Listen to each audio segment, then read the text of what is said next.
Hi everyone, my name is Bogdan and welcome to Acura Addicted channel, helping you to navigate in the world of automotive repairs, maintenance and reviews.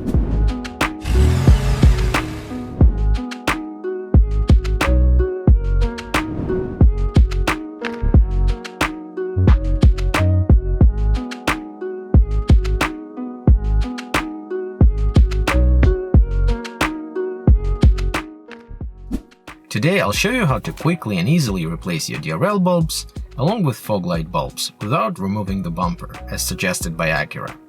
Removing the bumper and putting it back after can add up to an hour of extra time. I've previously used a $10 worth of regular halogen bulb kit that I bought off eBay, which worked for about a year and a half. I'll link to those in the description, in case you want an inexpensive viable option. However, one of the fog lights have burned out recently, and this time I decided to go full LED on both DRLs and fogs. You can replace both at the same time, as they are sharing the same housing, and it would be the same procedure. The LEDs I chose are from VLEDs.com. This is not a sponsored video, but I've used their LEDs for interior since 2012 and none of their LED bulbs went out yet, so they have proven to be reliable. The DRL kit I bought includes all required hardware to avoid the warning DRL light on your dashboard. In any case, everything is bolt-on and does not require any splicing. Before we begin, I'd like to mention that using extremely powerful LEDs in such a small DRL fog light housing that our car uses can cause premature plastic casing deterioration because of the extra heat, so do that on your own risk. Let's roll! This is how halogen bulbs look like, a bit yellow. Let's begin by metering the light output from the original halogen DRL bulbs.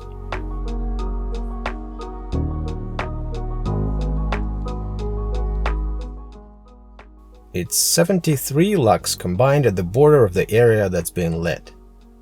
You'll only need a Phillips screwdriver for this. Start with removing the two screws. Here,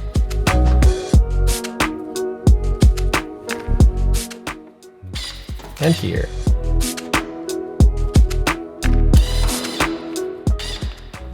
Carefully get the plastic fender from under the bumper to give you enough space for your hand.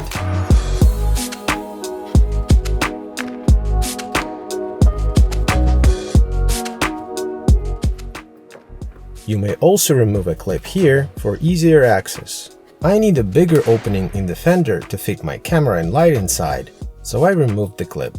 Or rather broke it, because I still don't have a special tool for it or patience, clearly. I have a bunch of new clips, so not a big deal. Now I'm showing you what exactly happens inside the bumper, but obviously you won't see this as you'll be doing this blind. It's totally doable though, it's how I replaced them before I had the camera once. I'll start with the fog light. Mine's burnt out. Grab the back of the bulb, turn it counterclockwise and take it out. The fog light bulb is the H11, so replacing it with an LED one doesn't require any offset with a resistor. So I'm just putting the new bulb back in .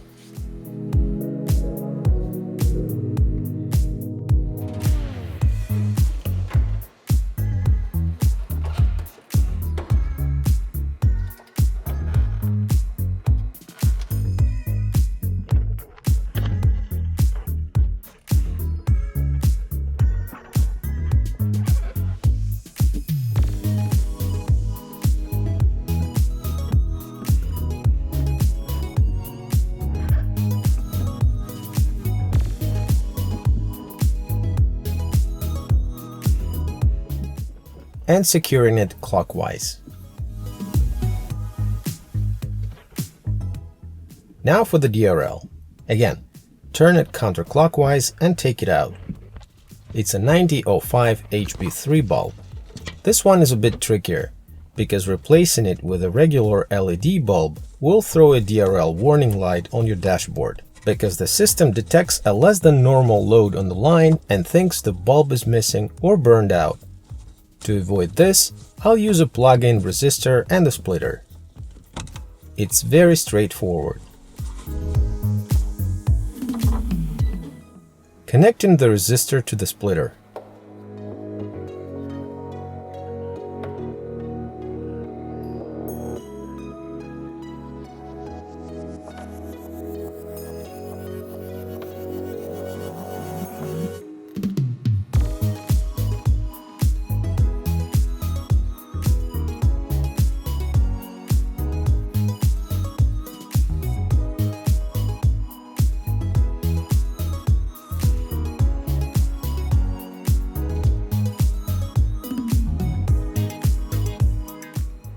Now connecting the splitter to the power connector that you would normally put the bulb in.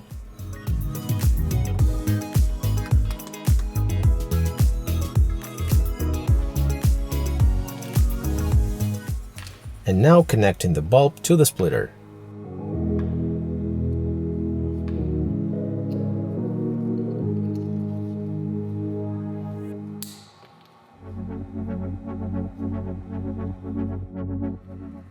Time to put this contraption back in.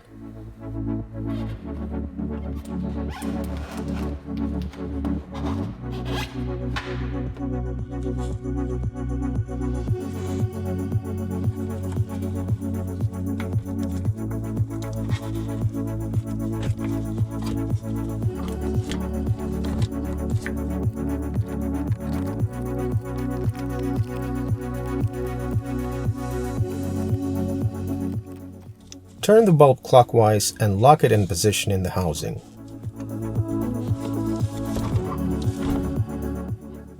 Now, to minimize rattling, there is a double-sided tape in the kit that you can attach to the resistor and attach it to a flat surface, which is what I did. Let's check out the color temperature and brightness difference. Oh, it's definitely much more white, which is great.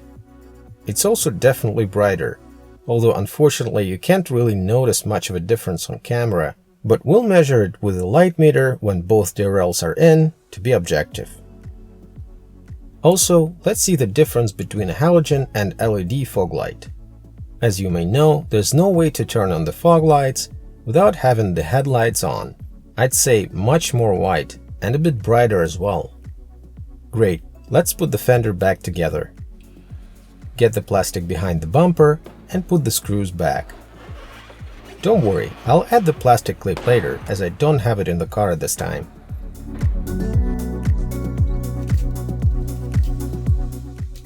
Moving on with the right side. Here, the clip and one of the screws were originally missing from the car when I got it, and I never got to put them on the car. I know it's the little things that keep it from perfection. Anyway, less work for me. It's basically the same as left with a minor difference. There's a bit more space behind the bumper to operate. However, you'll have to use your left hand, which to some people, myself included, may be a disadvantage, but still totally doable. I'll take out both bulbs this time. Now the first one to go back in is the fog light bulb. And I'll connect the splitter and the resistor to the DRL loop before putting it back into the housing. I'll tuck the wires so they're not loose and attach the resistor to the metal part as well.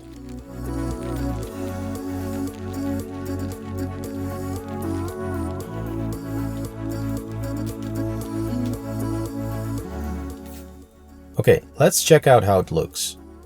DRLs look awesome, white and bright. Let's measure their light output. Almost 90 lux, which is about 23% brighter. Yes, the difference is not huge, but remember how small the housings are. They might melt and or crack if you put too powerful bulbs in. I've heard about a couple cases. Now let's switch the fog lights on. Here's how they stack up with the headlights. Again, because of how bright the low beams are, it looks like the fog lights are a bit more yellow on camera, but I assure you they aren't. And that's it. As you can see, I like that the DRL and fog lights color temperature is closer to being white, rather than yellowish original color. It is also noticeably brighter. Let's see for how long these are going to hold up. If you liked the video, give it a thumbs up. If you disliked it, that's fine too.